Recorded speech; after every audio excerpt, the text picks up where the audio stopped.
everyone, welcome back. And in this video I wanted to share with you guys some basic hand sewing stitches which I started when I was little, and this is how I learned how to sew.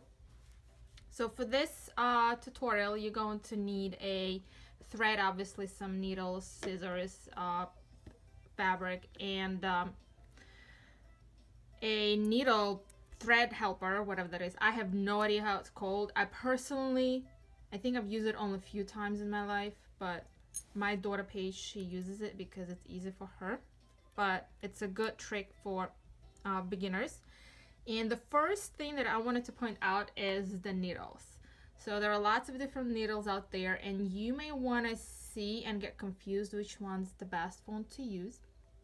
So the needles come in different sizes: long, short, thick, thin. But the most important thing that I choose when I do needle shopping is the needle hole right there, right? Because that's how it's easier to put the thread through this needle. But if you don't have anything like a thin needle with a big opening, you can always use a thread helper, and that should do it. So the first thing, let me pick a needle that I'm going to use for this cotton fabric. This is a regular cotton material, and you're going to see what I'm going to do with this later in my next video, so stay tuned for that. I'm going to pick this needle. Actually, this is a thin needle with a small opening, if you can see there. So now I'm going to grab my thread, and I'm going to fold it in half, and I'm going to create a little small loop. I'm gonna trim it off right there. So when you start, you're just going to put the thread helper right there and just put your thread. Personally, for me, this is actually tricky. I prefer using the needles with the bigger needle opening, but if you don't have it, you can totally use this method, and then you just pull it through. Just make sure not to pull this thread out. So now you have a loop right there, and this is gonna become your securing the stitch from the beginning. Let me move everything aside. So we're gonna pull the thread, and this is how we're gonna start sewing.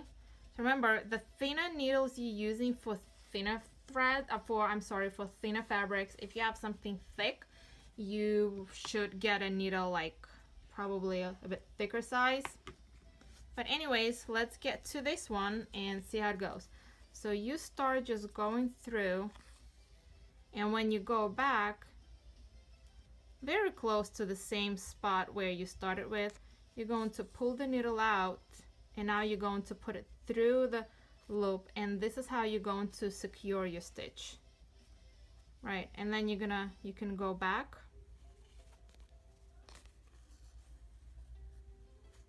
and you're going to start sewing your straight stitch right there. So the straight stitch is the easiest, simplest way to start sewing. I personally like this for felt, for some felt projects, like Paige and I, we like to do Valentine's, like the hearts, stuffed hearts or something like that. So this is really good for felt, or if something that you want to secure your stitch before actual sewing machine sewing. But when you start sewing better, you kind of like, I just go like that, and you kind of like even do like this. So this is the back straight stitch, and when you open this up, it's going to look like that. So it's probably good for some basic stitching, and stay tuned for the next project, and I'll show you how we're going to use this stitch for the next one. To secure your stitch, you're going to do the same way. You're going to go back, leave a small little loop right there. I made it a little bit too small, but I can always pull it out a little bit. And when you pull your needle out, just pull your needle out through the loop, and you just do secure once. And you may want to do this a few times so it's secured and it's not going to unravel later. Here we go. And after this, you just trim it off and your first basic stitch is done. Pretty neat. So now let's get onto the next one. Onto the next one, you can do it with the same way as the loop as I showed to you before, but now I'm gonna show you a different method how I start my stitch for this method. So you're going to put one end only,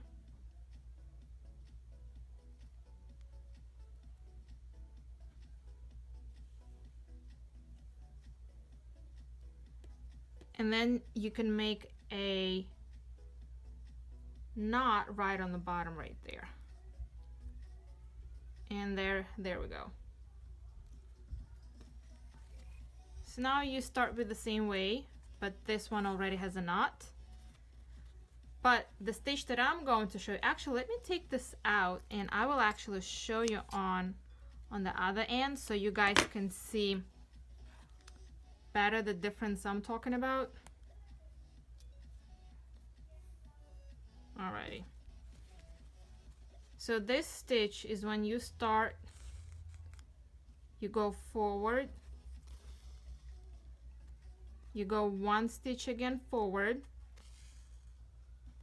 and then instead of going forward here, let me actually move this out, you're gonna go back here where the needle came out first, and then you're gonna go right there. And then when you start putting this is how the back is going to look like, and when you start the thread, the needle in the back, you're gonna step aside and you're gonna go forward again, and then you're gonna go backwards, you're gonna go forward, and you're gonna go backwards, and I'll show you what the difference it makes. So this is more of a finished clear look where the fabrics are much more secure together, and the best way to sew is to make these kind of stitches pretty small. So the smaller the stitches are, the better it's going to look when you turn it inside out. So now let's come to an end. Obviously this is a longer way to sew, but I'm telling you guys, it lasts much longer. I've used this stitch, I personally use this stitch all the time doing my hand sewing project. The back looks like this and the front looks like this, but you can clearly see that the stitches are right next to each other when there is no space between them. So now let's secure our stitch with the same method. Actually, here I can put my needle through this thread, put the needle through the loop, and just tie it, and let's do it again. I have this thing, I always do 3 or 4. I don't know why, but it works. There we go. So this is how the 2 basic stitches look. So this is just easier way, and this is the one that's more secure, and it will probably last you guys longer. But they both work good.